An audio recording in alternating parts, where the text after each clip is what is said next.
So we just got an unexpected rare bird.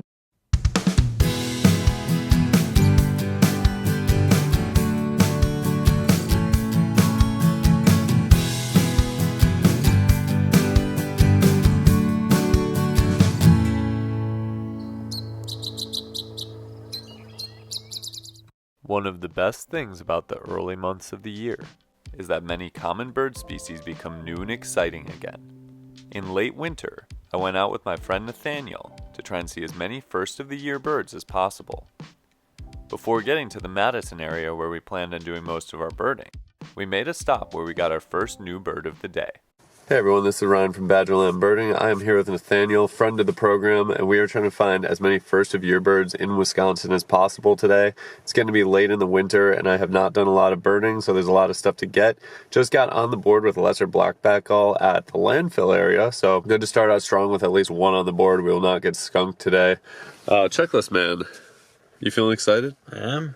Think we're going to have a pretty good day. Hopefully it's not too cold. Oh, it's nasty out. After finding our first new bird of the day, we moved on to our next destination, Goose Pond, an area with shallow water that can be attractive to geese and other waterfowl during migration. On the way, we drove some country roads and added another new bird to our list. We just arrived at Goose Pond. On the way cruising these country roads, we got wild turkey and horned lark. And now arriving at Goose Pond, there are tons and tons of geese, so hopefully there'll be some white front and some cackling. If we're lucky, maybe even some snow where Ross is. So we'll just have to pick through all of these hundreds, maybe even thousands of geese and see what's out there. We scanned the absolutely massive flock of geese. Many were Canada geese, but mixed in were cackling geese, a fair amount of greater white-fronted geese, and 2 snow geese, which were a nice surprise.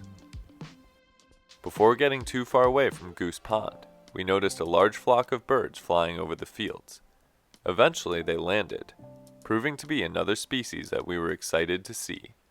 After getting 3 new yearbirds at Goose Pond with the different variety of waterfowl in there, we just got Lapland Longspurs. We've been seeing flocks of stuff flying around, a lot of horned larks, and we were hoping we could get some Laplands, and one big flock came in and actually came down for a little while. They're so hard to see in the grass, but we got some looks at them, so that was cool. So we're kind of killing it with the yearbirds so far. Next, we turned our attention to more waterfowl and marsh birds in the city of Madison. After a 30-minute drive, we arrived feeling hopeful about our odds of finding more first-of-the-year birds. We're at a place called Cherokee Park, and this is a place where you can already see some swans from here, so we're going to have to determine what kind of swan they are, but pretty sure any of the swan species would be a new yearbird, and then there's also some other waterfowl out there, so this looks like it could be a very productive place to add some more to our total. The swans turned out to be trumpeter swans. In addition to these large and noticeable birds were numerous common mergansers, hooded mergansers, and an American black duck. We also added another first-of-the-year bird when a beautiful sandhill crane flew through. A few minutes later, we found another one when Nathaniel spotted a pair of American widgeons. After leaving Cherokee Marsh, Nathaniel played the hero yet again when he found a legitimately uncommon species en route to our next destination. So we just got an unexpected rare bird because Checklist Man spotted it while driving. Red-shouldered hawk. First in Wisconsin, I think. State bird? State bird? It's a good find. Yeah. Red-shouldered hawks are found in the state annually, but can be very difficult to actually locate in most places. Oftentimes they are even listed as rare. They are much more common, however, in other states in the U.S. After celebrating our red-shouldered hawk find, we started our tour of scouring spots with open water. At our first point along the Yahara River, we didn't find any new birds for me, but we found Nathaniel one that was new for him. You got your tundra swans? 77. 77, exact count? Exact count. I realized I had those on the first of the year, so they're not a yearbird for me. But that's great that they are for you. Our next stop would prove to be a great one for waterfowl. Starting at a place called McDaniel Park, we traveled along a boardwalk to get to an area with an impressive amount of ducks.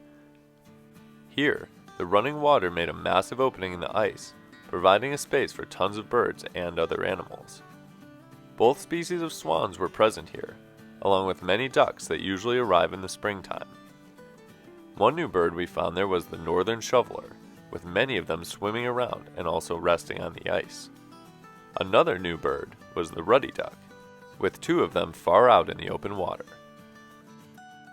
After scanning through all of the birds in the area, we headed back east, making one final stop around Milwaukee before calling it a day. It's starting to get dark and we made our way back toward Milwaukee because I have to drop off Checklist Man. But we're going to do a Hail Mary pass here and try to see if we can pick up some tufted titmice, which are somehow still a year bird for both of us. But it's getting dark and here's how pretty it is out. While we didn't find any new birds, we did find some wild turkeys as the sun was going down, ending the day with one of the first birds that we started with. Seems like everything out here has really calmed down, so other than those turkeys, no other birds on this little walk, but that's okay. We had a really solid day, picked up some rare birds and a bunch of year birds, so always a success when you can do that in the middle of winter. Overall, it was a fun day trying to find as many first of the year birds as possible. I concluded the day with 11 to add to my list, with some being extremely common and others being more rare. Did you find any cool first of the year birds lately? Let us know in the comments below. And as always, thanks for watching. We'll see you next time on Badgerland Birding.